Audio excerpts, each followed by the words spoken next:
뾰로롱 안녕하십니까. 박지훈 변호사님 안녕하십니까. 아유, 예, 그냥 불러봤습니다. 예, 빨리 시작할게요. 네, 좋습니다. 예, 진실 추적자 사건 반장 시작합니다. 때 아닌 3월 폭설에 많이 혼란스러우셨죠. 어제 서울에 발효된 대설특보 통계를 집계하기 시작한 1999년 이후 역대 가장 늦은 특보 기록이었답니다. 다행히 지금 눈도 그쳤고 빙판길로 변한 것 같지 않아서 다행인데, 자, 내일 아침까지 이 꽃샘추위 계속된다고 하니까 겨울옷 내일 하루만 더 입고 옷장 속으로 넣어보시죠. 자, 오늘 출연자 소개 올리죠. 예. 자, 백다희 아나운서, 양지열 변호사, 박상희 한국열린사이버대 교수, 박준 변호사 나오셨습니다. 안녕하세요. 안녕하세요. 예. 자, 사진 보여주시죠. 자, 여긴 마산 추산동입니다. 어떤 인간이 제 차에 담배꽁초를 저렇게 버려놨어요. 벌써 몇 번째인지 모르겠어요. 진짜 하신 박경옥님. 자, 광주시 남구 모 아파트 주차장입니다. 이거 충전하는 건 좋은데 줄을 저렇게 그냥 쫙 깔아놓으시면 어떻게 저거 하신 이재웅님. 자, 지난주 서울 쌍문동 발바닥 공원 쪽 정자에서 발견한 검정색 가방입니다. 어르신 거 같은데 신방학 파출소에 맡겨놨으니 꼭 찾아가세요 하신 김진수님. 자, 회사 일과 가족밖에 모르고 성실하고 착하게 사는 우리 남편 이경훈 씨 생일 축하해주세요 하신 문미송님. 콩지 집사 김연수님, 곽순애님 모두 사랑합니다. 자, 재미는 물론 의리를 함께한 아세사바 뉴스 750. 대한민국과 전 세계 동포 가족 여러분의 시선을 모아서 출발합니다.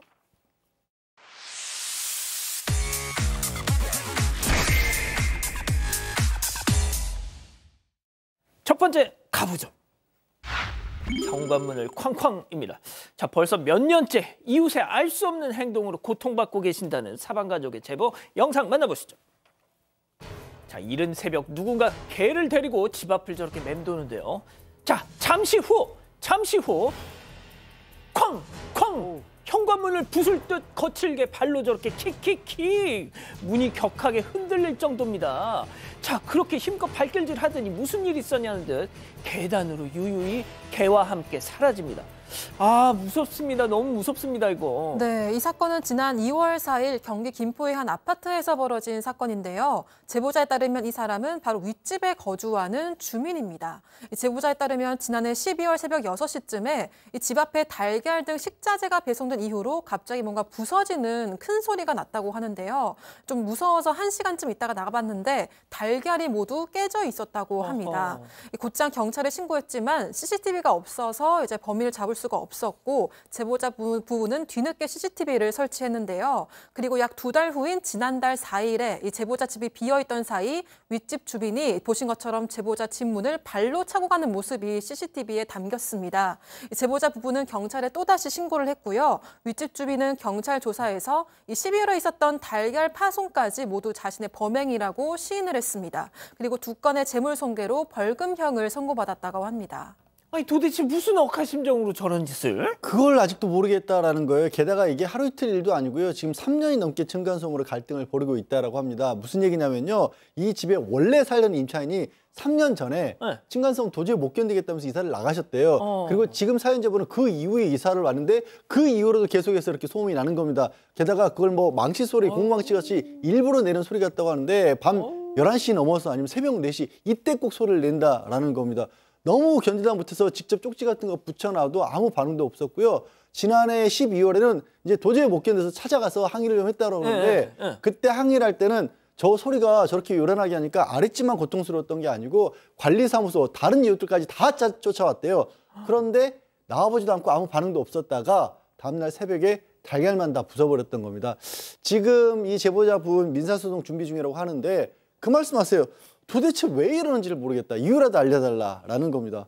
근데 저도 정말 이상한 게 윗집이 스트레스를 받는다라고 하면 보통은요. 층간소음 때문에 아래층이 고통을 호소하지 윗집이 그렇죠. 시끄러울 일은 잘 없잖아요. 왜 윗집 사람이 저렇게 와서 아래층에 저렇게 괴롭히는지 모르겠습니다. 저도. 희한하네요. 자, 다음 이어가죠. 세상은 요지경. 이 제목을 벌써 몇 번을 썼는지 모르겠어요. 자, 제보 영상 만나보시죠. 자, 도로를 달리고 있는 차량. 자, 그런데 운전자 손에 기타? 자, 창문 활짝 열어놓고 좌우지 장지지 좌우지 장지지 심지어 아주 열창까지 하고 있습니다. 자, 그런 사이 당연히 핸들은 횡 잡지도 않고 있더라는 거.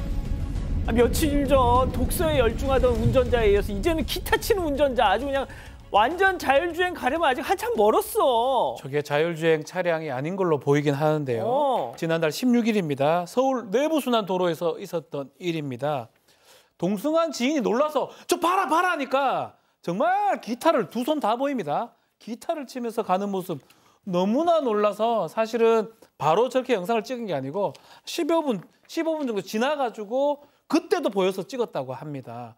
아마 글쎄 독서하는 사람, 기타 치는 사람 둘 다 똑같죠. 집에서 기타 치고 집에 독서하면 되는데 굳이 차에서 왜 불안하냐면 핸들을 하나는 가야 될 거 아닙니까? 지금 뭐야? 기타는 뭐 이게 두 손이 떨어져 있는 거거든요. 네. 너무 놀라가지고 뭐 연주가 되겠어요?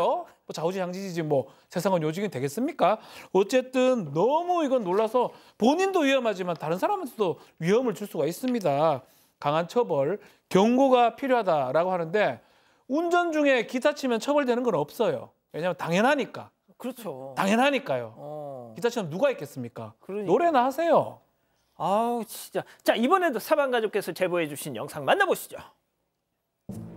탁탁 한 여성이 버스 좌석에 앉아서 손을 분주하게 움직이는데요. 자 뭔가 했더니 손톱 깎기 시전 중 거스러미까지 꼼꼼하게 정리하는데 문제는 저 자네들 부스러기들 고스란히 버스 바닥에 후루루루루루루. 박 교수님 우리 옛 전래동화 중에 손톱 먹은 쥐가 나중에 사람으로 뿅 하고 변신해가지고 진짜 사람 쫓아내고 안방 차지한다는 거 있잖아요. 네, 그런 동화가 있군요. 그 제보자는 서울 고속터미널에서 대전 복합터미널로 향하는 버스에 탔는데 딱 소리가 나는 거예요. 이 소리가 뭐지? 그러고 딱 보니까 저 여성분이 이제 손톱을 이렇게 깎고 있었어요. 그런데 그것도 사실은 잘못하는 거죠. 공공 다 같이 이제 이용하는 버스에서요. 그런데 문제는 그렇게 하면 뭐라도 좀 받쳐놓잖아요. 집에서라도 우리 손톱 깎을 때 종이라도 받쳐놓는데 이분 아무것도 안 받쳐놓고 그냥 바닥에 다 떨어뜨리는 거예요. 손톱도 그렇고 이렇게 거스러미도 그렇고 제발 함께 사용하는 공간에서 이러지 않았으면 좋겠다는 마음이 들어서 제보하셨다고 합니다. 진짜 어떻게 진짜 교수님 말씀처럼 집에서 하더라도 뭘 깔아놓고 하는데 말이죠. 어쩌면 집이 아니니까 저렇게 안 깔고 저렇게 하는 거겠죠. 자기 집이 아니니까. 좋습니다. 자, 다음 이어가죠. 폭삭 속았다. 폭삭 속았수다는 수고했다는 뜻의 제주 방언이지만 이건 그야말로 폭삭 속았습니다. 제보 영상 만나보시죠. 자, 편의점 안으로 들어온 남성. 자, 그런데 물건은 안 보고요. 갑자기 사장님한테 말을 걸어요. 제가 휴대폰이랑 지갑이랑 깡그리 다 도둑 맞아가지고요. 집에 갈 차비가 없어요. 자, 맘씨 좋은 사장님. 저렇게 눈물까지 흘리니까 선뜻 돈을 내어주는데 내어주셨어요. 자, 그러니까 저 010-1234에 자기 개인정보 적힌 종이를 주면서 돈을 받아서 자연스럽게 인마이 포켓을 하죠. 내일 꼭 입금하겠습니다. 꾸벅꾸벅 연신 인사를 하더니 자 편의점을 빠져나갑니다. 자 당연히 지금까지 입금이 안 됐으니까 이 귀한 시간에 이거 전해드린 거 아니겠습니까? 사장님 폭삭 속았어요. 네 그렇습니다. 제보자분은 아내분과 함께 전주에서 편의점을 운영하고 있대요. 근데 지금 보신 영상이 지난달 23일이었답니다.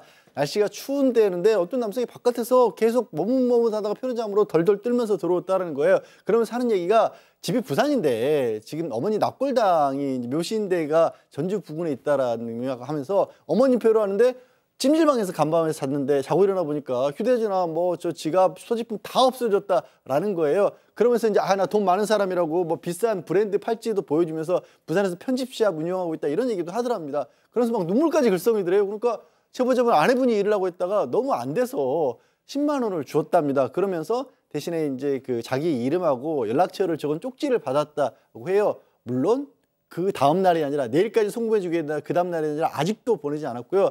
그 쪽지에 적힌 연락처로 전화를 걸었더니 착신 정지가 돼 있다고 합니다.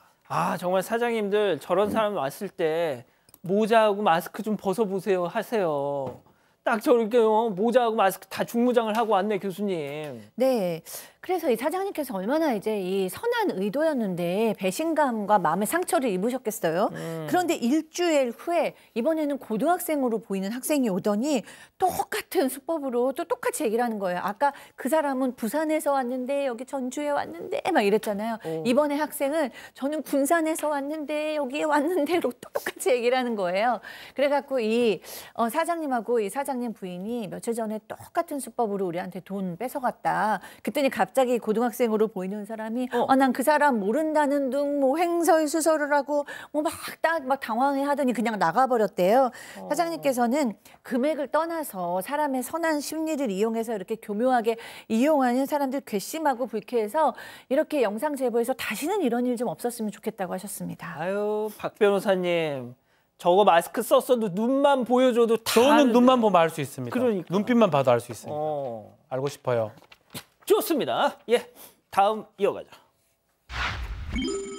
묻지도 따지지도 않고 쓱입니다. 자, 분명히 도착해 있어야 할 물건이 뿅. 자, 제보 영상 만나보시죠. 자, 영업이 끝난 가게 앞으로 한 남성이 강아지 유모차를 끌고 오는데요. 자, 팔을 쭉 뻗더니 뭔가를 챙겨서 유모차에다가 탁 집어서 넣었어. 아주 자연스럽게 담고 가는데, 자, 그런데 갑자기 스톱. 근데 이게 뭐지? 자, 들여다보더니 다시 유유히 갈 길을 갑니다. 도둑이에요. 자, 도둑 같죠? 도둑 같죠? 경기도 수원에서 국밥집을 운영하고 있는데요. 뭐 이제 식당 주방에 수전이 망가져서 교체를 하려고 택배로 주문했었는데 분명히 도착해 있어야 될 시간에 이 택배 물건이 없었습니다. 그래서 영업이 끝난 이후에 조금 확인을 해보니까 저 부분 CCTV가 보입니다. 강아지 유모차 갖고 가다가 너무 자연스럽게 하나, 두 개를 가져가는 모습이 있었고요. 며칠 있다가 사건 반장에 제보를 했는데 비슷한 인상의 또 강아지 유모차 이 사람을 발견합니다. 혹시 택배 가져갔냐고 물으니까 떳떳하게 얘기하면 예, 가져갔습니다. 아, 진짜? 갖다 놔라! 라고 하니까 갖다 놔라고 하는데 안에 있는 물품은 안 갖고 오고 빈통만 좀 갖고 왔다고 해요. 아하, 아마도 이 사람이 이 동네에서 상습적으로 택배 같은 걸 그냥 슬쩍슬쩍 하는 상습범으로 보여서 제보를 했다고 합니다. 아니, 세상에 가져갔어야 하니까 가져갔다 그래요? 그렇게 얘기하는데 시인은 하는데 시인하면 물건을 갖다 줘야 되잖아요. 그러니까. 물건 대신에 상자만 갖다 줬다고 해요. 야. 이게 무슨 시인입니까? 그러니까요. 아, 물건도 줬답니다. 예, 물건 줬나요? 네. 그 박 변호사님 대본을 좀 꼼꼼히 좀 보셨으면 좋겠습니다. 자, 마지막 사연으로 가볼게요. 농담입니다. 올빼미 남편. 자, 집단 지성의 판단을 받아보고 싶으시다면서 제보해 주신 사연 함께 들어보시죠. 안녕하세요. 남편 때문에 밤에 잠을 못 자서 괴로운 30대 여성입니다. 저는 회사원이고 남편은 5개월 전에 직장을 그만두고 프리랜서 일을 시작했어요. 남편은 출근할 필요가 없다 보니까 낮과 밤이 바뀐 올빼미 생활을 하고 있는데요. 이것 때문에 너무 스트레스를 받고 있습니다. 자려고 누우면 옆에서 휴대전화 밝기를 최대로 높여놓고요. SNS 숏폼이나 게임 영상을 봐요. 심지어 소리까지 크게 틀어서 줄여달라고 부탁을 해야 조용해지곤 합니다. 다른 날도 자려고 누웠는데 거실에서 요란한 소리가 들리는 거예요. 나가보니까 남편이 야식으로 고기를 굽고 있었습니다. 참다 못하고 화를 냈는데 그럼 배고픈데 어쩌라고 이러면서 별일 아니라는 듯이 굴더라고요. 심지어 하루는 내일 입을 옷이 없다면서 새벽 2시에 세탁기를 돌리기까지 했습니다. 아랫집에도 들렸는지 바닥에서 쿵쿵 두드리는 소리가 들렸는데 남편은 아랫집의 유난이라고 생각하더라고요. 이렇게 남편의 소음 테러가 반복되니까 하는 수 없이 귀마개를 끼고 다른 방에서 자려고 했는데요. 남편은 부부는 같이 자야 돼 이러면서 이것도 반대하고 있습니다. 게다가 당신이 소리에 예민한 거다. 내가 뭘 그렇게 잘못했냐면서 적반하장으로 나오고 있거든요. 진짜 너무 답답한데 이해되시나요? 어머, 이거 우리 집 얘기 아니야 하시는 부부님들 많이 계실 듯요. 자, 기다리고 기다리셨던 부처 핸즈업 타임. 지금 7천여 분의 우리 가족 여러분들 함께하고 계신데요. 채팅창에 OX를 함께 참여해보시죠. 먼저 사연자 아내입니다. 오빠, 지훈 오빠, 지금 새벽 2시야. 나 예민한 거 알잖아. 여자들은 일어나서 머리 감아야지, 그거 말려야지, 화장해야지. 내가 무슨 아침형 인간이라서 6시 30분에 일어난 줄 알아? 오빠도 회사 다녀봐서 알잖아. 거실에서 자든가, 좀 닥치고 조용히 옆에서 자든가. 내 바이오 리듬을 존중해주라. 나 진짜 다크서클이 가려지질 않아. 동그라미. 자, 다음 남편이에요. 야, 다혜야, 너 혹시 내가 프리랜서라고 무시하는 거? 야, 내가 돈만 잘 벌어왔어 봐. 새벽 4시에 고기를 구워 먹든 생선을 굽든 너 이런 말 나한테 했겠어? 야, 그리고 우리 아직 애도 없어. 신혼이야.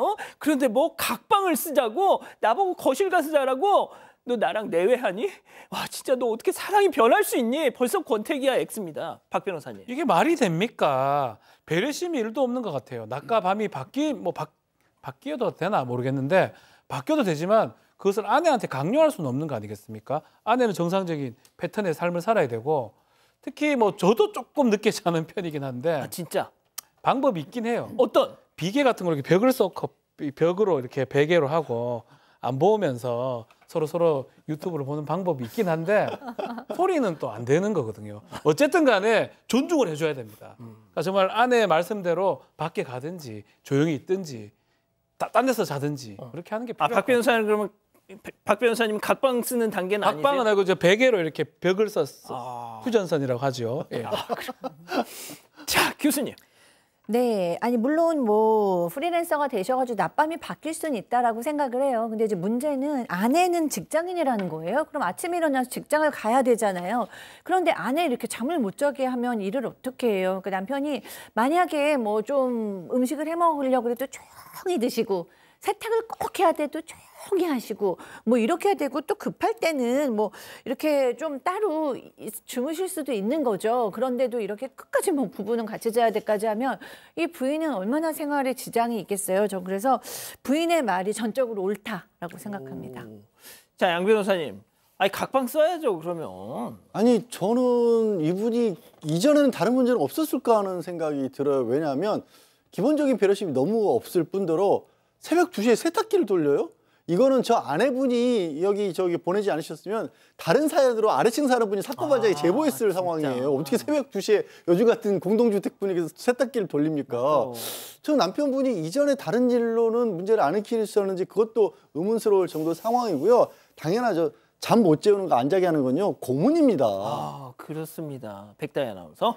저도 이기적인 걸 넘어서서 진짜 좀 상식선에서 지켜야 되는 배려가 너무 없어서 좀 심하다고 생각을 하고요. 그리고 밤낮이 좀 바뀐 것도 뭔가 제가 함부로 뭐 넘겨짚는 걸 수도 있지만 넘겨 집어주세요. 뭔가 정말 성실해서 일을 열심히 해서 바뀐 게 아니라 이제 하는 행동을 보면 좀 너무 자기 관리를 안 해서 바뀐 것 같아가지고 다시 좀 정상적인 생활을 하시면 좋겠다는 생각을 했습니다. 네, 전해주세요. 가족분들 의견도 볼게요. 카드카페님, 밤에 세탁기 돌리는 거 진짜 예의 없다라고 하셨고요. 리코코님, 서로 패턴을 정하고 규칙을 세우세요라고 하셨습니다. 그리고 아르미님도 올빼미가 문제가 아니라 배려가 없네요라고 하셨습니다. 그러니까요. 자, 사건 반장 제보 메일과 카톡 제보 채널에선 많은 사연 제보 기다리고 있습니다. 자, 이렇게 정리하고요. 첫 번째 사건 이어갑니다.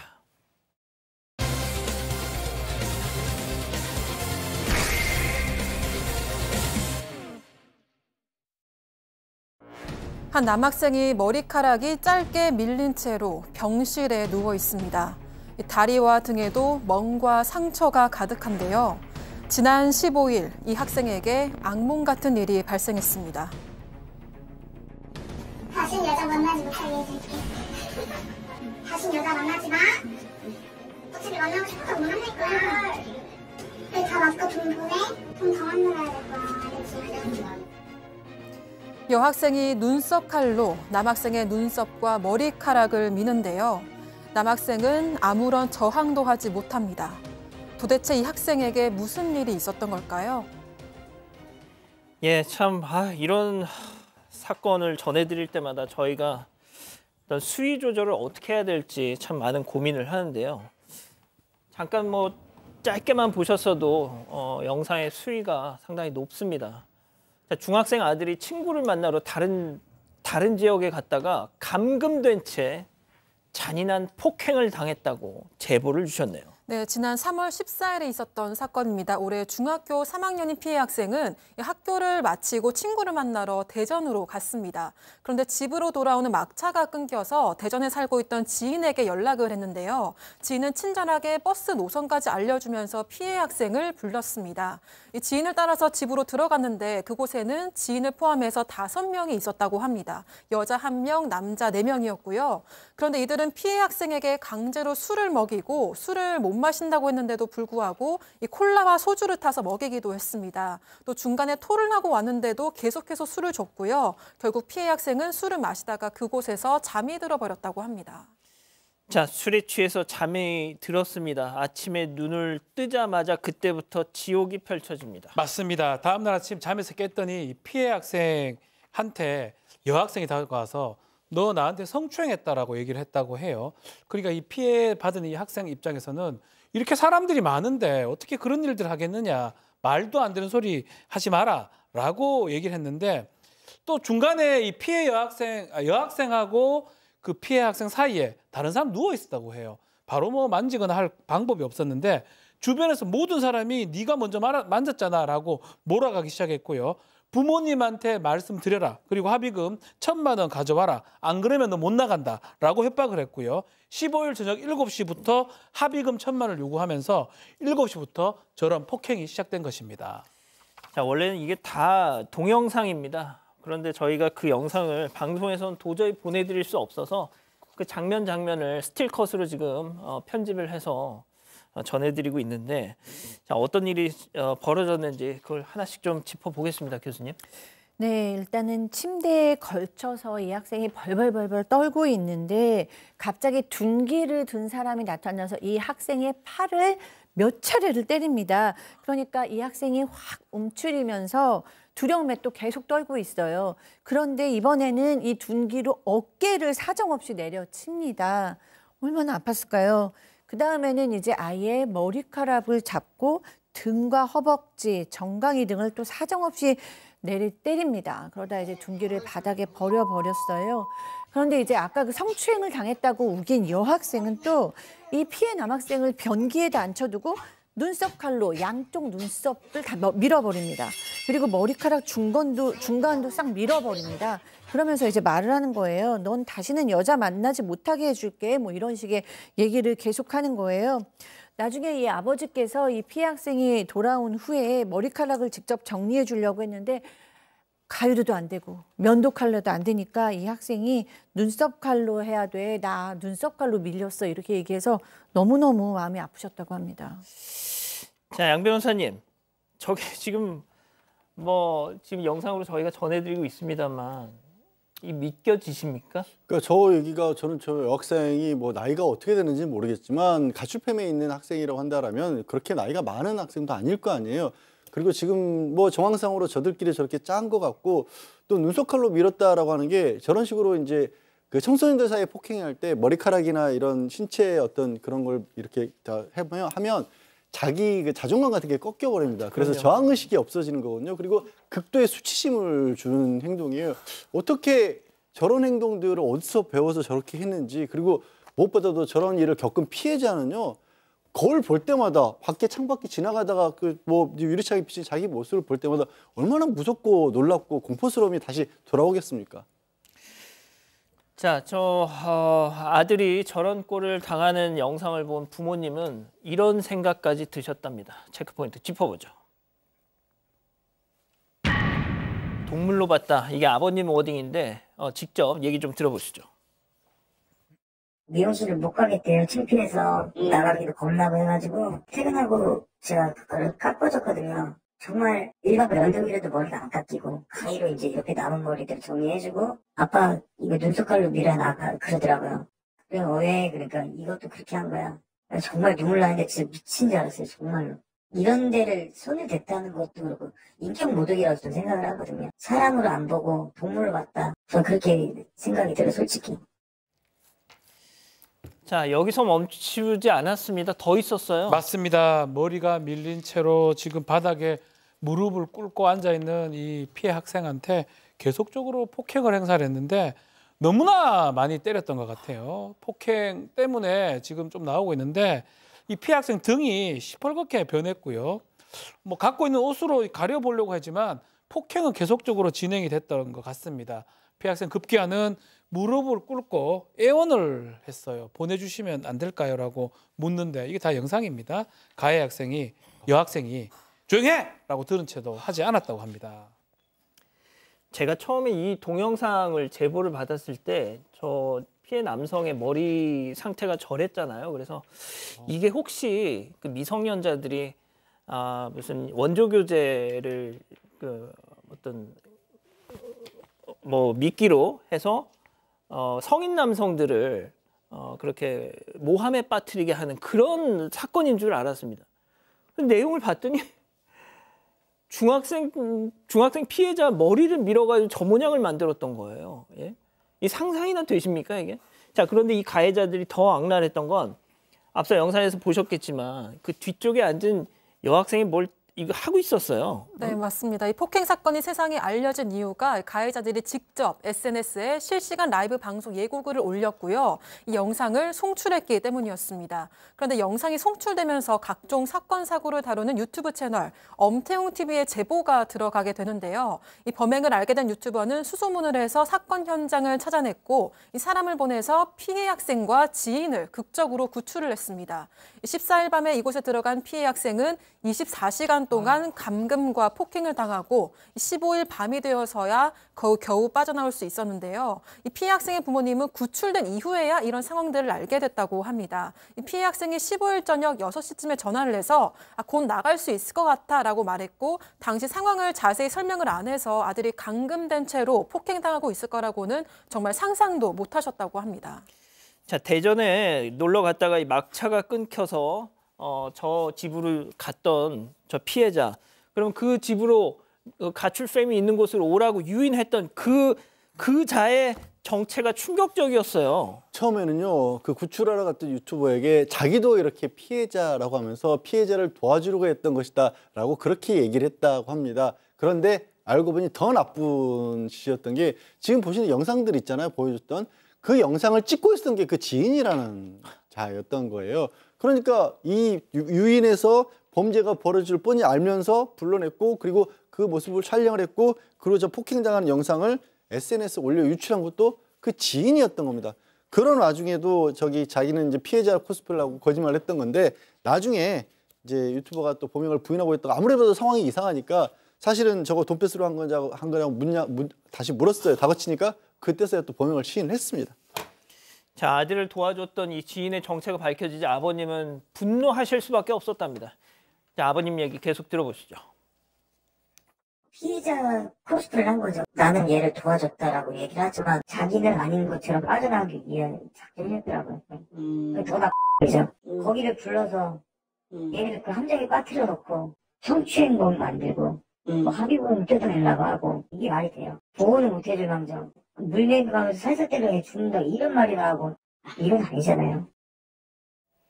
얘네들 지금 어떻게 해들고 있습니까, 교수님? 네, 일단 피해자 조사는 마쳤고요. 가해자 조사도 진행 중이라고 합니다. 일단은 이 피해 학생이 너무 큰 피해를 입었잖아요. 그래서 경찰 조사를 끝내고 그다음에 이제 사진으로 이제 증거를 다 찍어놨습니다.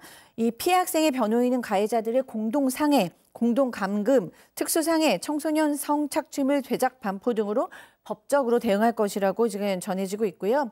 그다음에 이제 그 둔기로 그 피해자를 폭행했던 가해자는 만 18세래요. 그래서 이제 소년법을 적용받을 수도 있지만 아버지께서는 이렇게 큰 상처를 줬고 또 이 영상물까지 유포했기 때문에 소년법 대신에 형법으로 처리해달라고 요구할 생각이라고 하셨고요. 또 피해 학생이 근데 이제 문제는 지금 너무 좀 심각한 상황이에요. 일단은 입원해 있고 전치 4주 진단을 받았는데 흉터도 굉장히 오래 갈 거라고 합니다. 너무 많은 찢긴 상처가 많아서요. 근데 이제 흉터가 이렇게 뭐 아문다고 해도 정형외과 치료도 남아있고 치과 치료도 남아있는데 정신과 진료도 이제 시작을 했다고 해요. 제가 생각했을 때 이제 마음의 상처는 정말 더 오래 갈 수밖에 없거든요.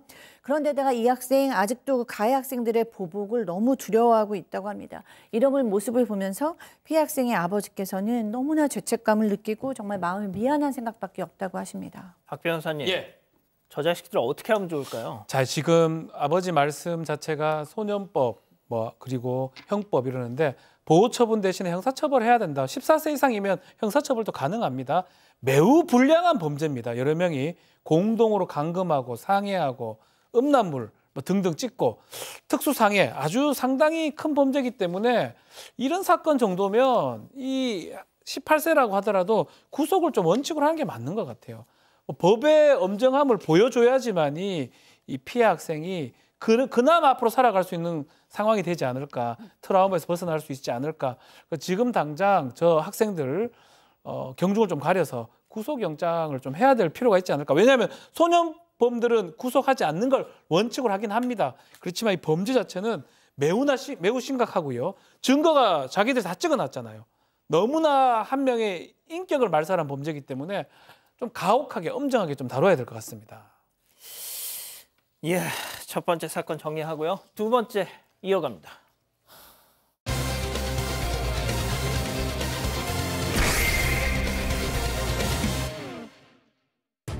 대리운전 기사에게 성폭력과 불법 촬영을 당했다는 제보가 들어왔습니다. 대리운전을 불렀다가 벌어진 일이었는데 가해자는 성범죄 전과도 있었습니다. 사건의 내막을 짚어봅니다. 자, 이게 5개월 전에 벌어진 사건인데 제보자 그리고 제보자의 가족분들 모두 고통을 겪고 있다고 제보를 주셨네요.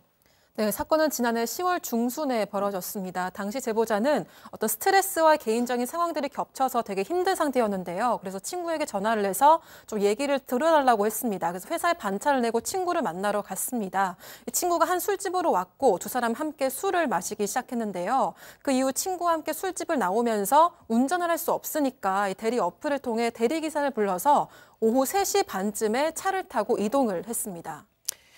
자, 술에 취했으니까 당연히 이제 자가 운전은 안 됐죠. 대리기사를 불러서 운전을 맡기셨습니다. 정신을 잃으셨대요. 자, 그렇게 1시간쯤 흘렀을까? 뭔가 이상한 느낌에 정신을 차렸는데 눈앞에서 충격적인 일이 벌어졌습니다. 제보자에게 직접 들어보시죠. 친구는 저를 뒷자리에 앉혀주고 대리기사님이 오셨어요. 운전이니까 옷이 다 벗겨진 상태로 있었고 상대방은 하의를 다 벗은 채로 있었어요. 제가 소리를 계속 지르니까 뒷좌석에서 앞좌석으로 나가서 도망을 나갔어요. 너무 숲이고 노상이고 외진 곳이어서 경찰이 출동해서 오는데 한 15분에서 20분 정도 걸렸던 것 같아요. 그 사람이 문차를 맴돌고 있었나 봐요. 나중에 저는 해바라기 센터로 이동하는 중에 알게 된 게 현행범으로 바로 체포가 되었다. 자, 상상하기 싫은 또 그 일이 벌어졌군요. 맞습니다. 제보자 뒷좌석에 탔었는데 당시 뭐 약도 좀 먹고 그 후에 또 술도 먹다 보니까 아마도 좀 블랙아웃이 좀 된 것 같아요. 뒤에서 타고 집까지는 주차장까지 갔는데 그때도 정신을 이제 차리지 않는 것을 보고 아마 대리기사가 다른 곳으로 이동을 했던 걸로 보입니다. 그 이후에 성폭행을 한 것인데 1시간이 지난 오후 한 4시 30분 정신을 들어서 눈을 떠보니까 뒷좌석에 이 피해자 누워 있었고 본인의 옷은 벗겨져 있는 상태였고요. 대리기사가 위에 있었는데 하의가 탈의된 상태였습니다. 그래서 너무 놀라서 뭐 하는 짓이냐라고 신고하겠다고 하면서 112에 신고를 하고 소리를 지르니까 그제서야 대리기사가 차 밖으로 도망갔다고 합니다. 지금 보시는 이 사진이 범행 직후에 차 밖으로 서둘러 나간 그 상황을 이 피해자 제보자께서 그 와중에 또 저렇게 촬영을 하셨던 겁니다. 바로 문을 잠그셨어요. 저렇게 밖으로 나가니까. 그런데 도망가지 않고 지금 보시는 것처럼 차량 밖에서 계속 서성거리더라는 겁니다. 무서우셨겠죠. 자, 그런데 다행히 경찰이 와서 현행범으로 체포를 했습니다. 자, 그런데 조사를 받았는데 저것뿐만이 아니었다. 교수님. 네, 일단 제보자는 그때 이제 내비게이션을 찍어서 경찰한테 위치 설명을 하고 있었어요. 근데 이 가해자는 무슨 생각인지 뭐 차량 밖에 계속 있었다는 거예요. 그래서 이 제보하신 분께서 얼굴을 찍어뒀다고 합니다. 경찰이 현장에 도착을 했고 혹시 가해자의 얼굴을 아냐라고 물어봐셔서 사진을 보여줬어요. 그리고 이제 인근에서 현행범으로 체포를 했습니다. 그런데 경찰에게 나중에 전해 들으니까 이 사람이 범행 증거가 남을까 봐 일단은 블랙박스 전원선을 뽑는 행동을 했고요. 또 하나는 아까 성폭행만 한 것이 아니라 불법 촬영을 했던 거예요. 그런데 이제 놀라가지고 자기가 지웠는데 뭐 다행이죠. 그 휴대전화의 휴대폰 폴더에서 그 피해자의 신체를 촬영한 영상이 나왔다고 합니다.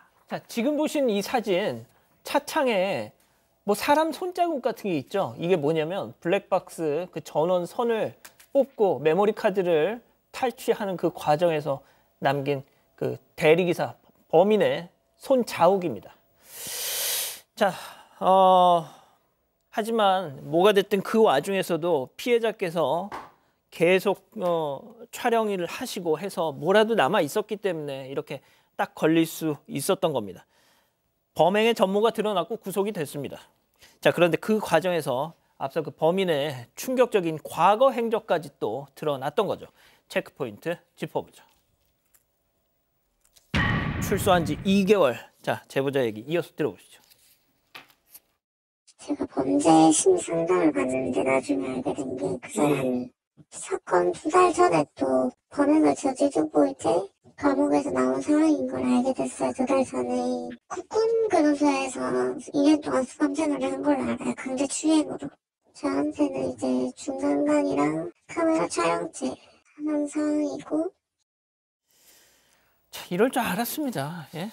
그러게 말입니다. 제보자분이 경찰에게 들은 바에 따르면 이자가 원래 직업군인이었는데 그 군에 있을 동안에 강제추행을 저질러서 국군교도소에 2년 동안 수감돼 있다가 출소한 지 2달밖에 되지 않았던 겁니다. 2달 만에. 예, 그리고 현재 지금은 이제 중간간 등의 혐의로 구속이 된 상황이긴 한데 이 사실을 알고 나서 제보자분은 얼마나 놀랬겠습니까? 이 대리회사에 연락을 해서 도대체 어떻게 된 일이냐? 이 광고에서 안전하다고 해서 대리기사를 채용해 불렀던 건데 이렇게 피해를 입었다라고 항의를 하니까 그 업체에서는 일단 신원조회 관련해서 범죄 이력까지 확인하기가 어렵다라는 입장을 밝히면서 대신에 앞으로 대리업체에서는 근무할 수 없도록 그렇게 관리를 하겠다라고 했다는데요. 사실 이 부분이 좀 법적으로 좀 빠져 있는 부분이긴 합니다. 그러니까 의료기관이나 교육기관이나 이런 곳들은 그 기관에서 그 필요한 목적 범위 내에서 직접 조회를 해볼 수가 있는데 다른 곳들은 이 당사자들 취업하려고 하는 사람들에게 신원조회 자료를 제출하도록 하는 형식을 취하고 있거든요. 그래서 작정하고 속였을 때는 다 걸러내기는 어려운 상황인 것도 맞습니다. 자, 지금 말씀 다시 한번 정리를 하면요. 그 대리기사 앱, 그냥 믿고 맡긴다는 겁니다. 그 대리기사 업체에서는. 뭐 본인이, 양심 고백을 하지 않는 한. 자, 그런데 보세요. 출소한 지 성범죄 저질러서 출소한 지 2달 만에 대리기사 하다가 근데 정작 그 중개해주는 대리 그 기사 어플 업체에서는 전혀 모르고 있어. 아니 그럼 이거 박 변호사님 예. 불안해서 이거 어떻게 탑니까? 그래서 지금 2년간 수감 생활을 하고 나왔는데 또 성범죄를 저질지 않겠습니까? 또 현재 지금 재판에 진행 중인 상황입니다. 자, 일단은 범행은 인정했다고 해요. 합의금을 제시했다고 하는데 좀 놀라운 게 동생한테 돈을 빌리겠다고 하면서 아내한테 범행을 좀 알리지 마라. 알면 안 된다. 이런 얘기를 했다고 합니다. 본인 아내요? 그러니까요. 이거를 사실 범행을 인정하는데 또 합의금 얘기하면서 이걸 왜 하는지 또 직접적으로는 뭐 사과는 아직 하지 않았는데 아내 자꾸 이런 얘기를 한다는 게 알면 안 된다. 이 말을 듣고 제보자 가족들은 또 상당히 화가 났다고 얘기를 하고요. 처음에는 국선 변호사 선임했는데 이후 로펌 변호사도 선임했다고 합니다. 하하 참. 자, 지금 뭐 제일 중요한 건 이 피해자, 제보자시겠죠. 5개월 전 사건을 정말 기억에서 통째로 도려내고 싶으시답니다. 그만큼 고통의 시간을 보내고 계신다는데 이 변호인의 얘기도 한번 들어보시죠. 피고인에 대한 혐의는 중간간에서 중간간 치상으로 바뀌어서 이제 추가적으로 상해가 인정이 됐습니다. 피해자는 사건의 피해로 인하여 이제 극심한 정신적 고통으로 직장을 그만둘 수밖에 없었고 죽음의 문턱까지 가기도 한 바 검사는 이를 반영하여서 공소장 변경을 하게 되었습니다. 박 교수님, 성폭력 피해자들의 뇌 사진을 찍어봤더니 네. 그 전쟁을 겪었던 사람들의 뇌 상태랑 비슷하다 이런 네. 얘기를 제가 본 적이 있어요. 그러니까 이제 외상후 스트레스 장애의 어떤 충격을 받았다는 거죠. 지금 이제 이분도 지금 그런 증상을 다 지금 보여주시고 듣는 상태예요. 일단 회사 못 다니시겠어서 퇴사하셨고요.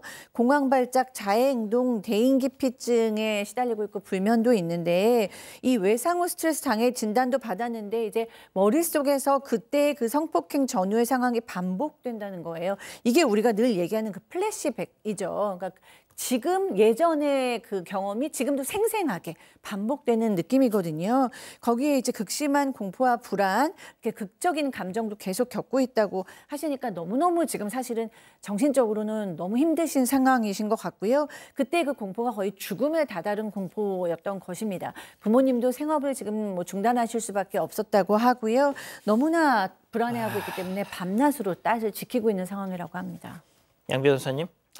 지금 딸도 피해자도 직접적으로 겪은 피해자도 고통스러운 거고 그걸 지켜보는 부모는 똑같은 심정 아니겠습니까? 똑같은 경험을 하고 있는 거예요. 그래서 부모님께서 이 법이 허용하는 최대한의 이 처벌을 엄하게 해달라고 탄원서를 작성을 했다고 하고요. 또 피해자 본인도 어떻게든지 이 가해자가 더 엄격하게 처벌을 받기를 바라는 마음에서 자기가 입은 피해, 그러니까 이 성폭행의 피해자가 됐고 카메라 촬영까지 당했다는 걸 주변의 친구들이나 동생들, 지인들에게 알리고 있다는 거예요. 그러니까 이거는 사실 감추고 싶은 게 자연스러운 마음인데도 불구하고 얼마나 그게 또 분통하고 억울하고 화가 나고 그러면 또 이걸 알려가면서까지 이렇게 탄원서를 받고 있겠습니까? 강하게 처벌해 주기를 소망한다라고 그렇게 탄원서에 밝혔습니다. 참, 이런 놈들 신상 공개도 안 해. 세상에 무슨 대리기사 앱 하는데도 자기 그 전과 기록 같은 것도 제출 안 해. 정말 이런 나라가 어디 있습니까, 진짜? 예? 정말 선량한 대리기사님들 이런 자식들 때문에 도매금으로 욕을 먹고 있어요. 예?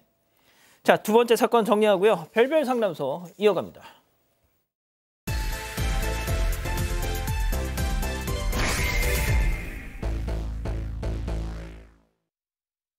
한 사무소로 여고생이 들어갑니다. 그런데 학생의 얼굴을 본 중년 여성 직원이 깜짝 놀라는데요. 잠시 후 사무소 대표 역시 학생을 보자마자 곧바로 경찰에 신고를 합니다. 대체 이 여고생은 누구길래 두 사람이 이렇게까지 놀라는 걸까요? 예, 오늘은 무책임한 남편을 고발하고 싶다는 사방 가족분의 제보인데요. 자, 그런데 애초에 이 남편과는 첫 단추부터가 좀 잘못 끼워졌던 것 같아요. 일단 이 제보자분은 지금 50대 여성인데 그 남편을 만나게 된 게 남편이 그때 전문직 시험 준비를 하고 있었다라고 합니다. 그거를 시험 준비를 7년 동안을 했고 그 뒷바라지를 직장 생활하면서 이 여성이 했던 거예요. 다행히 남편은 7년 만에 전문직에 합격을 했고 친정의 도움으로 신혼집도 마련하고 이제 결혼을 해서 아이까지 낳았답니다. 그런데 첫째를 낳고 둘째가 안타깝게도 그 외형적인 장애를 가지고 태어나서 몇 차례 수술을 받아야 했는데 남편이 또 설득을 해서 셋째를 또 갖자고 해서 또 셋째도 낳았는데 셋째 아들도 장애가 있었다라는 거예요. 문제는요. 그 셋째 아들이 장애가 있다는 것을 알고 나서 남편이 갑작스럽게 세 자녀를 데리고 친정에 가서 산후조리를 하고 오라면서 등을 떠밀다시피 해서 그냥 그 친정집으로 보내버렸다는 겁니다. 여성을. 자, 들으신 것처럼 둘째, 셋째가 장애를 갖고 태어나자 남편은 망설임 없이 아내를 등 떠밀듯 친정으로 보냈습니다. 자, 남편의 이 속내가 뭐였을까요? 제보자 여성의 얘기 직접 들어보시죠. 한 달 후에 오는데도 못 오게 하는 거야, 자꾸. 그거 붙어 있을 수 있으면 거기가 계속 붙어 있어라 이런 식으로 말하더라고. 그리고 애를 낳아갖고 이제 집에 왔는데 싸한 느낌 있잖아요. 우리가 여자 그 촉감이 있잖아요. 집에서 한 번도 안 잔 느낌인 거예요. 자, 남편은 집 밖으로만 떠돌았다. 혹시 다른 집이 있었던 겁니까? 네, 그런 게 의심이 드는 게 남편은 여성이 집으로 오려고 할 때마다 못 오게 막았습니다. 좀 더 몸조리를 하라 이러거나 신생아가 울면 잠을 못 잔다 이러면서 무려 3개월이 넘게 친정에서 못 오게 했는데요. 결국 아내가 좀 수상함을 느끼고 불시에 집을 찾아갔습니다. 그랬더니 3개월 전에 남편 먹으라고 꺼내뒀던 반찬이 그대로 있는 거예요. 뿐만 아니라 집이 깨끗하다 못해서 생활을 하는 흔적이 아예 없었다고 합니다.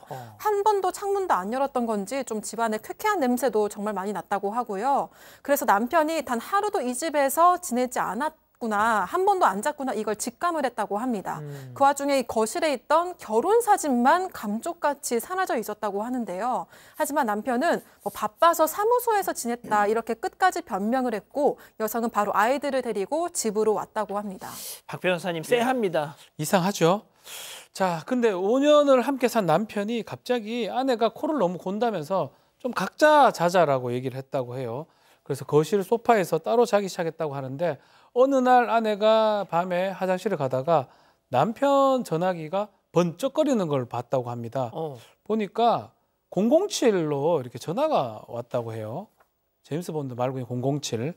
그렇게 왔는데 나중에 번쩍번쩍 다시 걸어서 확인해 보니까 문자가 있었다고 합니다. 문자가 요 문자입니다. 당신 없어서 외로운 밤이네요. 라고 이런 문자가 도착했다고 합니다. 그래서 이제 이 해당 007의 그러니까 발신자 이름이 007로 되어 있군요. 예. 그래서 다시 번호를 좀 확인해 보니까 예전에 자신이 직접 면접까지 보면서 뽑았던 남편 사무소의 여직원이었던 걸 확인했다고 하고요. 그래서 남편한테 얘기를 하니까 도리어 남편이 화를 냈다고 그래요. 왜 내 휴대전화를 함부로 보느냐. 당신하고 못 살겠다라고 하면서 짐 싸서 그날 즉시 가출했다고 합니다. 집으로 다시 안 돌아왔으니까 저희가 지금 이걸 전해드리고 있는 거겠죠. 네, 세상에 20년을 돌아오지 않았습니다. 그러면서 집 나가자마자 또 뭐라 그러냐면요. 부인이 의부증이다라고 얘기하면서 이제 이혼을 신청했어요. 그런데 이제 당연히 기각이 됐어요. 그런데 그 이혼을 20년 동안 이렇게 이혼을 진짜로 계속해서 신청을 하는 거예요. 그것뿐만이 아닙니다. 그냥 사무실도 이사를 가버려요. 연락도 안 한 채로. 그리고 시가에서도 진짜 이해가 안 되는데 시가에서도 이 여성을 연락 차단해 버립니다. 그런데 이 정말로 이혼할 수가 없는 이유는 자식들 때문이에요. 왜냐하면 두 아이가 지금 아프잖아요. 예. 수술비 들죠, 치료비 들죠, 거기에 생활비도 들죠. 그나마 뭐 여러 가지 이 부인께서 노력을 하셔가지고 양육비는 받아냈다고 하는데 그걸 좀 어떻게 뭐 가능하겠습니까? 아이들을 키워야 되고 치료시켜야 되고 이러니까요. 그래서 이제 지인을 통해서 수소문해가지고 간신히 그 사무실 주소를 알아냈어요. 근데 이제 문제는 그 주소를 알아냈던 그 쪽지를 둘째 딸이 본 겁니다. 그래서 그 둘째 딸이 아빠를 만나겠다면서 그것을 찾아갑니다. 그럼 어떻게 됐어요, 그래서? 남편이요. 사무소에 딸이 찾아왔잖아요. 경찰에 신고를 했습니다. 자기 자식을? 네. 여성은 경찰에 연락을 받고 사무소로 갔는데 이제 그곳에서 거의 20년 만에 이 남편과 상간녀를 마주치게 된 거죠. 근데 상간녀가 남편의 사무소에서 사무국장으로 일을 하고 있었는데요. 다른 직원들은 뭐 남편과 부부, 사모님 대접을 받고 있었다고 합니다. 아이고. 뿐만 아니라 남편과 상간녀 사이에 이미 아들까지 있었다고 하고요. 그런데 아내 충격은 여기서 끝이 아니었습니다. 남편이 제기한 이혼 소송이 끝내 받아들여졌는데요. 이 법원에서는 이미 두 사람의 가정이 파탄이 났다고 본 겁니다. 이 아내는 바로 상간자 소송을 제기해서 승소했지만 정작 남편이 이미 재산을 모두 빼돌린 뒤여서 제대로 된 재산 분할도 받지 못했다고 합니다. 자, 보통 지금까지 내용을 들어보면 아유 저런 인간 무슨 미련이 있어 그냥 남처럼 살면 되지 그냥 안 보고 살면 되지라고 하실 수 있지만 앞서 이제 교수님 말씀하신 것처럼 장애가 있는 두 아이가 있잖아요. 그러게요. 문제가 있습니다. 지금 말씀하신 것처럼 둘째 딸은 그 장애 때문에 앞으로도 큰 수술을 몇 차례 해야 되는 상황이라고 하고요. 셋째 아들은 성년이 되긴 했지만 이제 마찬가지로 장애가 있기 때문에 군대도 다녀올 수가 없었고 사회생활을 하기가 어려운 상황이라고 합니다. 그래서 이 사연자분이 결국 하루에 3개씩 부업을 뛰면서 이 치료비를 감당을 하고 있는데 친정에도 도움을 받고 있지만 이 도저히 뭐 이거를 그 감당할 수 없는 수준이 있다라고 하고요. 남편에게 그래서 연락을 해봤더니 그 수술 뭐 필요 없는 일인데 네가 욕심 부리는 거 아니냐 이런 식으로 그거 받으면 안 받으면 아이가 제 입으로 옮기기도 힘드네요. 아이가 죽냐 이런 식의 얘기를 했다라는 겁니다. 그러면 그렇다고 해서 그 전 남편이죠. 이제 전 남편이 경제적으로 어려움을 겪고 있느냐? 그렇지 않답니다. 그 사무국장이라고 하는 애초에 상간녀였던 여성과는요. 강변이 보이는 60평대 아파트에 살고 있대요. 자, 전 남편한테 아이들 수술비라도 간청을 했더니 야, 그 수술 안 받는다고 애가 죽냐? 라고 하더라는 겁니다. 그리고 그 상간녀와는 리버뷰 60평대 아파트에서 지금 살고 있답니다. 자, 오늘의 궁금증 짚어보죠.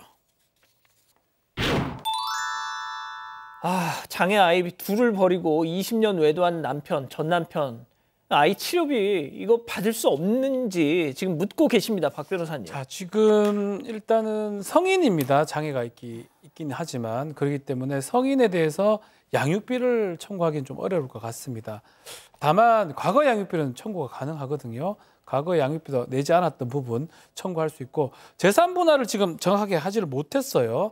근데 지금이라도 재산을 좀 확인할 수만 있으면 재산 분할 청구가 2년까지는 가능합니다. 가능한데 재산 분할 청구하려면 그 재산을 좀 확인을 좀 해봐야 돼요. 빼돌린 거라면 그것을 뭐 좀 어려운 걸 얘기로 사행위 소송으로 돌려야 되는데 그 부분도 쉽지는 않기 때문에 그런 부분은 전문가의 좀 도움을 얻으셔야 될 것 같습니다.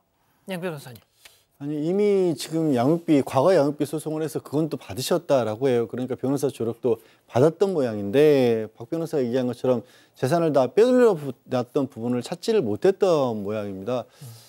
이 부분을 저도 지금 뭐 제가 구체적으로 모든 내용을 알고 있을 수는 없기 때문에 이게 한 번에 끝나지는 않을 수도 있거든요. 재산에 실패했다고 해서 지금 이 사람이 추가적으로 재산을 어떻게 빼돌린 부분이 있는지 그리고 저렇게까지 이 집이 60평대에 있다고 한다면 상간녀에 있던 여성 이름으로 돌려놨다거나 아니면 사업체를 다른 사람 명의로 했다거나 그런 거래 관계가 좀 남아있을 수도 있어요. 그리고 전문직으로 사무소를 운영한다고 한다면 그걸 전부 그렇게 다 빼돌리는 상태에서 자기 일을 하기도 어려울 수도 있기 때문에 포기하지는 말고 다시 한번 좀 상담을 받아보시는 게 어떨까 싶습니다. 교수님, 네. 그 수술 안 받는다고 애가 죽냐? 어떻게 지 새끼한테 그런 얘기를 할 수가 있죠? 그러니까요. 저는 진짜 이 아빠가 무책임하고 나쁜 아빠를 넘어서서 정말 저는 악인인 것 같아요.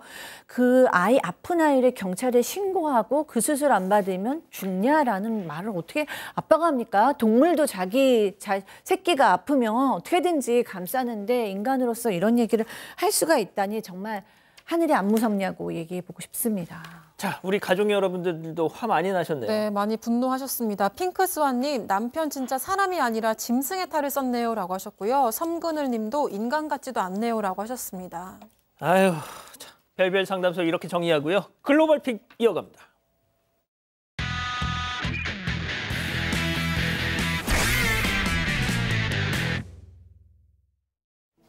네, 한 여성이 철조망 울타리예요. 이렇게 다리가 걸린 채 힘겨워하고 있습니다. 벽 난간을 겨우 붙잡고 매달려 있는 아찔한 상황인데요. 왜 저래? 네, 한적한 골목길을 걸어가던 여성. 시야에서 사라지던 그 순간에 팡 하면서 빠르게 돌진하는 흰색 차량이 보이죠. 차량은 앞서 오토바이와 부딪힌 뒤에 그대로 여성까지 치고 간 건데요. 차에 치여서 걸린 거예요. 네, 다행히 지나가던 행인이 여성을 발견했고 이어서 달려와준 시민들이 힘을 모아서 여성을 도와주고 있습니다. 하지만 철조망에 단단히 걸린 건지 아무래도 좀 쉽게 빠지지 않는 모습이죠. 이렇게 지켜보던 남성이 담장 위를 넘어가서 걸려있는 여성의 다리를 빼줬고요. 그제야 땅으로 내려올 수 있었습니다. 알고 보니 이 사고 오토바이 운전자와 갈등을 겪던 차량 운전자가 악의적으로 낸 사고에 여성이 휩쓸렸던 건데요. 차량 운전자는 난폭 운전 등으로 체포됐다고 합니다. 다음 영상 이어갑니다. 즐거운 식사 시간입니다. 남성이 가벼운 발걸음으로 건물 밖을 나서고 있지요. 그런데 그 순간 오른쪽에서 달려오던 자전거가 그만 쿵 충돌해버립니다. 이 자전거 앞바퀴를 든 채로 질주해옵니다. 무슨 오토바이도 아니고 왜 저래? 저거는 휠리라고 한답니다. 자전거 앞바퀴를 들어 올려서 뒷바퀴로만 타는 기술이라고 하는데 휠리 공연을 펼치고 있었대요. 그러다가 하필이면 저기로 가서 팡 부딪혀버린 겁니다. 자, 바닥 넘어진 남성 신발까지 벗겨졌는데 다행히도 금방 일어섭니다. 미안해, 아니야, 괜찮아. 그리고 다정하게 서로 얼굴도 이렇게 토닥토닥이고 쓰담쓰담해주고 악수를 하면서 훈훈하게 마무리를 하는데요. 아무래도 두 사람 새로운 친구 사이가 될 수 있을 것 같습니다. 서로 챙겨주는 모습에 마음이 따뜻해집니다. 박 변호사님, 마음이 안 따뜻해져요, 저는. 지금까지 이상해요. 자기 편 들어줬는데 이상해요. 왜 갑자기 악수를 해? 한방 때리려고 시원찮을 마당에. 자, 다음 중국으로 가보시죠. 자, 술병들 보이시죠? 술병이 한가득 쌓여있는 주류 전문지입니다. 그런데 저기 어린애 2명이 놀고 있어요. 자, 바닥을 보세요. 깨진 병들이 잔뜩 흩어져 있습니다. 행여이가 발길하다 할까 걱정인데 가게 주인은 어디 가는지 모습이 안 보입니다. 주인 어디 갔어? 글쎄요, 처음에는 이 아이들이 장난감을 가지고 놀다가 진열장 위에 술병들을 본 겁니다. 그리고는 한 녀석이 왜 그런지 먼저 술병을 집어들고 바닥에 쨍그랑 그리고 깨진 벽 쪽을 들고 이리저리 만져보기도 하는데 안 돼! 근데 이 모습을 보는 아이들, 진짜 아이들 보는 데서 뭐 하면 안 되니까 또 술병을 집어서 바닥에 툭 던지고요. 그렇게 하나, 둘, 안 깨지면 한 번 더 둘이 또 동시에 던지고 환상의 호흡을 선보입니다. 자, 뒤늦게 들어온 가게 주인과 아이 엄마들, 아이들 향해 안 돼! 라고 외쳤지만 이미 깨진 술병의 개수가 무려 26병이었습니다. 23병이라고 나오는데요? 23병이네요. 아이 부모는 가게 주인에게 사과하고 모두 보상하기로 했다는데요. 이 말썽꾸러기도 집에 가서 아주 혼쭐이 났다고 합니다. 아유, 박 변호사님. 맴매. 확 때리볼까 그냥. 예, 마지막 픽 이어갑니다. 네, 건물 난간에 앉아 있는 원숭이 한 마리가 보입니다. 그런데 한 손에 스마트폰을 들고 있는데요. 휴대전화를 손에 쥔 모습이 꽤 능숙해 보이죠. 저거 우리나라 은하수폰인데? 저걸 왜 들고 있지 하는데 위로 무언가가 날아옵니다. 네, 바로 망고 주스인데요. 원숭이는 주스팩을 한 입 물더니 왼손에 있던 휴대전화를 아래로 이렇게 뭐야? 네, 두죠. 묻고 불러요? 네, 건네받은 남성은요, 다름 아닌 휴대전화의 진짜 주인이었습니다. 뭐야? 이거 뭐야 이거? 네, 망고 주스로 원숭이와 협상을 시도했던 건데요. 다행히 원숭이가 이 제안을 받아들였고 휴대전화를 지켜낸 남성은 빠르게 주머니 속으로 쏙 넣어버렸습니다. 출시된 지 한 달밖에 안 된 최신형 스마트폰을 홀라당 뺏겨버린 남성인데요. 협상의 달인의 현명한 대처로 원숭이도 휴대전화 주인도 모두 만족하는 물물교환이 된 것 같습니다. 박 교수님, 저거 대한민국 브랜드입니다. 핸드폰. 은하수폰이 기억하신다니 참 놀랍고 교환이 훌륭하네요. 네. 좋습니다. 자, 이렇게 정리하고요. 잠시 뒤에 돌아오겠습니다. 평생 HPV에 감염될 확률은 80% 이상으로 보인다. 발병 시 4개의 암을 유발할 수 있다. 암 예방, 더 이상 미룰 순 없으니까. 가다실 9. 신발의 능력을 더블로 끌어올리기 위해 2개의 공이 만든 폭발적인 반발력, 더블 리액트. 아이더 마이 에먼스 스페이스. 일상에 맞춰 취향에 따라 좋은 휴식은 에먼스럽게. 에브리웨어 에브리 모먼트 에먼스. 건강한 뼈는 단단한 뼈를 말하는 거죠. 뭐? 그런 당연한 소리를. 그럼 그대로 챙기시죠. 단단하게. 기능성 원료인 유단백 추출물 인체 적용 시험 결과 골밀도 골강도 증가 확인. 약해진 뼈를 단단하게. 뼈엔 MVP. 예, 사랑하는 사건반장 가족 여러분 따뜻한 밤 보내시고요. 저희는 내일도 사반 750 저녁 7시 50분에 다시 옵니다. 안녕히 계십시오.